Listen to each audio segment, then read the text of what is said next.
Дојдовме на лице место да се увериме дали скопјани пијат чиста и бактериолошки исправна вода. Водата е навистина најголемо природно богатство и затоа треба вистински да ја чуваме. Утрово разговарам со Емилија Аневска, раководител на секторот за санитарна контрола. Добро утро. Добро утро и добро дојдовте во нашиот сектор. Како што споменав на почетокот, водата навистина треба да ја чуваме. Како ќе го одбележите денешниот ден? Денес е 22 март, светскиот ден на водата. Имаме активности предвидена презентација, односно предавање на дечиња од основно школо.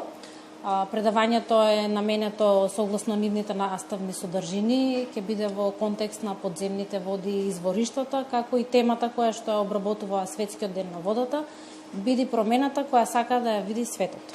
На колку мерни места се испитува водата во Скопје?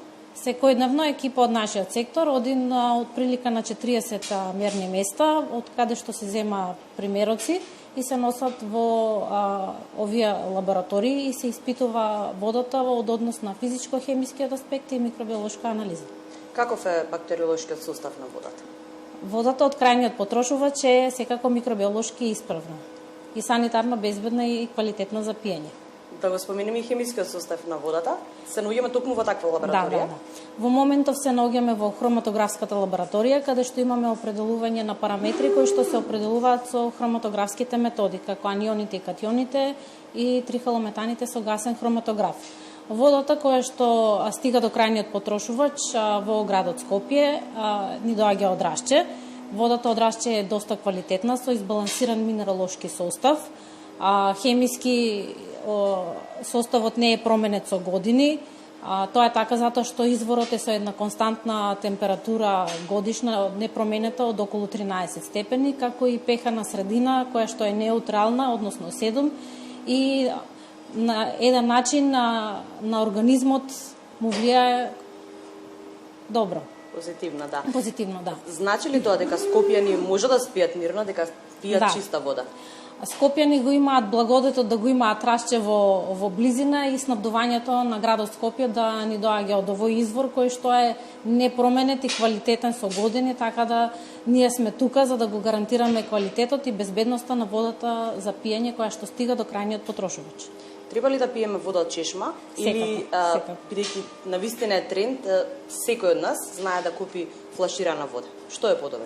Тоа е правило на избор, меѓутоа препорака наша е секако да се пие питката вода од чешма, затоа што ние гарантираме за незината исправност и незиниот квалитет. Така, колку често граѓаните од Скопје знаат да се јават за проверка на вода во нивните стамбени објекти, во нивните домови? Во принцип, ние постапуваме како предпријатие кон поплаки од граѓани, со тоа што пријавуваат преку дежурно информативниот центар дека сомнителен им е квалитетот на водата, каде што наша екипа после тоа јавување оди, зема примерок и соодветно се испитува. Секако доколку има нешто реагираме, меѓутоа досега не излегло нешто затоа што водата секојдневно се испитува и ние стоиме позади квалитетот. Во новите стамбени објекти, дали скопјани можат мирно да пијат од тука вода? Зборувам за оние кои што за жал се без технички прием, меѓутоа се веќе вселени.